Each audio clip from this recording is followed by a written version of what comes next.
But first, I am really delighted and honoured to welcome onto the stage His Royal Highness, Crown Prince Haakon of Norway.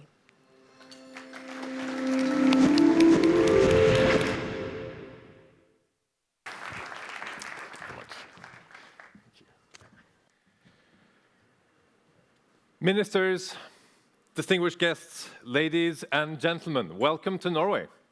I know it's day 2, but I'm saying it today.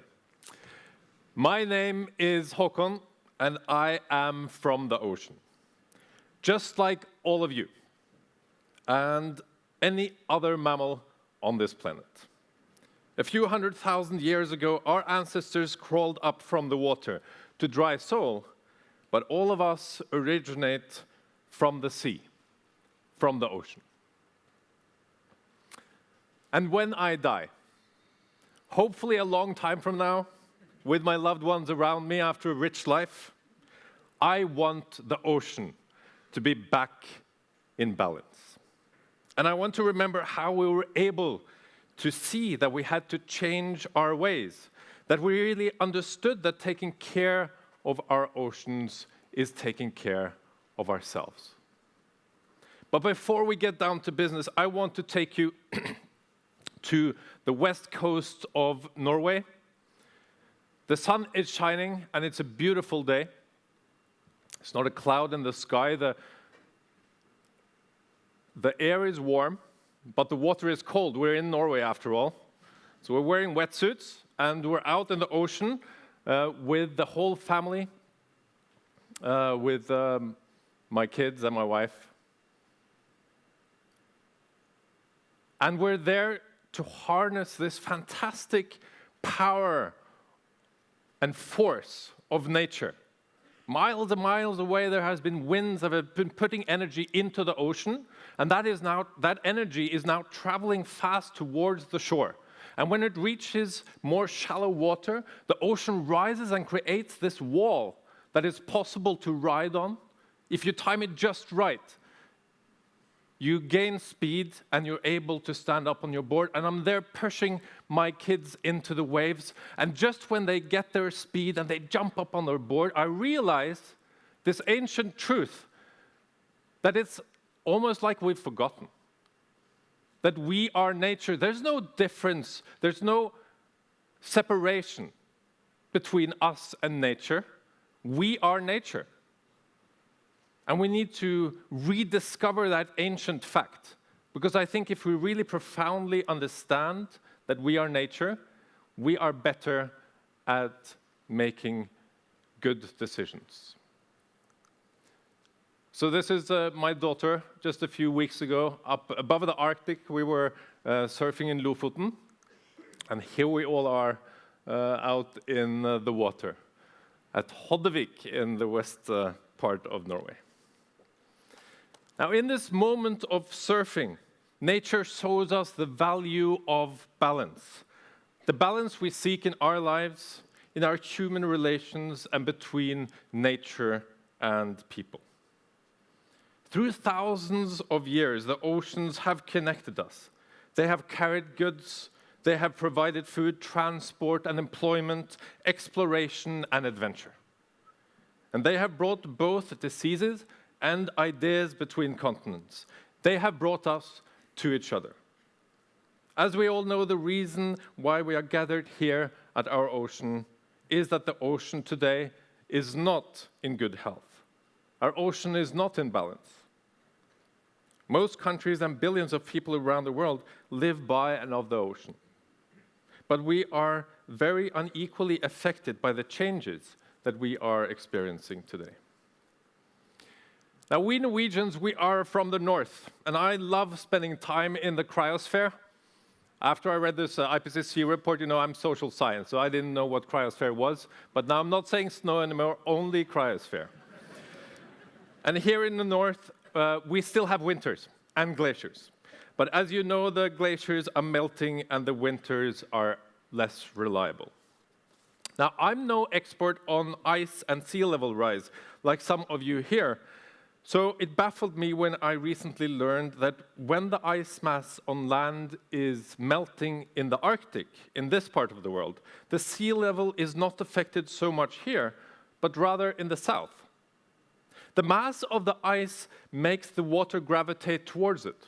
And when the ice melts, the pull on the water decreases. And thus the sea level rise is greater in the south than here, close to the melting ice. This effect, of course, comes in addition to other effects, such as the expansion of the ocean and as it is warming up. A few months ago, I had the opportunity to visit the south, and see for myself. All the way to the other side of the world. I went to Tonga, Fiji, and Samoa in the South Pacific, and I could see with my own eyes that whole societies are in danger. Climate change is concrete and existential in the small island states of the Pacific. Here, there used to be a cricket field, and they used to have farming land there. It's not possible anymore because the salt water has gone into the ground. There are things that can be done to adjust. The project I visited here, together with our Minister of Development, they plant mangroves as to create a barrier, a natural barrier between the ocean and land to protect the land. But of course, the real solution lies also in decreasing emittances of greenhouse gases. But there are quite a few things that can be done also locally.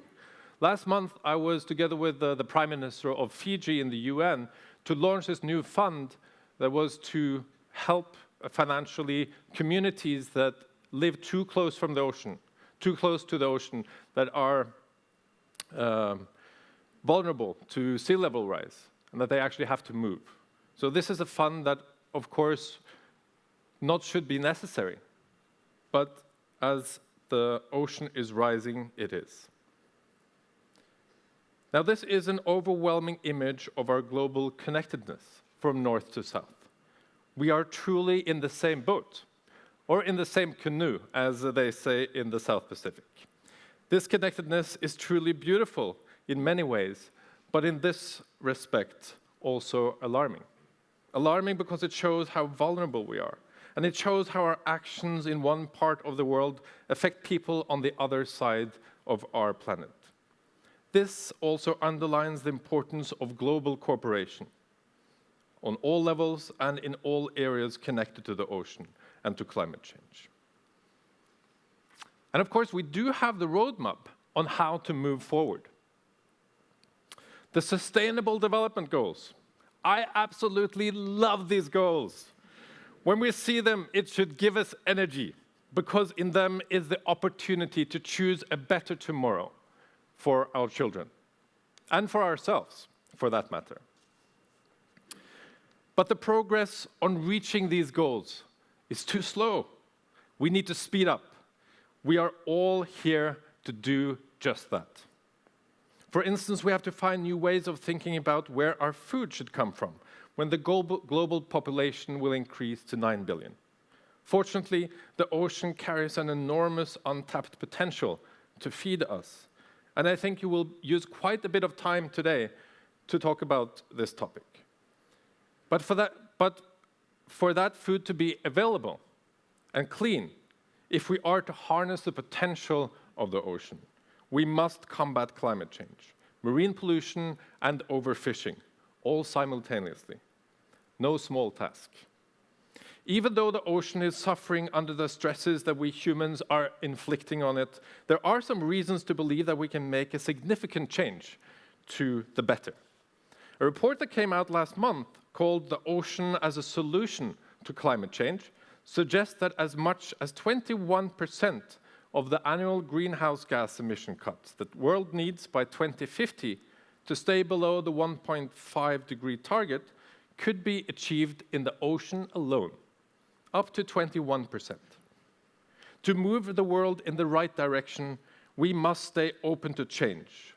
And that might also include sacrificing ways of living that we have taken for granted. Now, that can be daunting. but also exciting and rich on opportunity. Ladies and gentlemen, because the ocean carries us, we must carry the ocean. I would like to thank each and every one of you for all you are doing for the health of our oceans. And I would like to thank the organizers, from Secretary Kerry to today's organizers, who bring us together, who encourage us to act as a global team together. I wish you all the best in your important work. Have a fantastic and productive day 2 of our oceans. Let's unite behind the science. Thank you for your attention.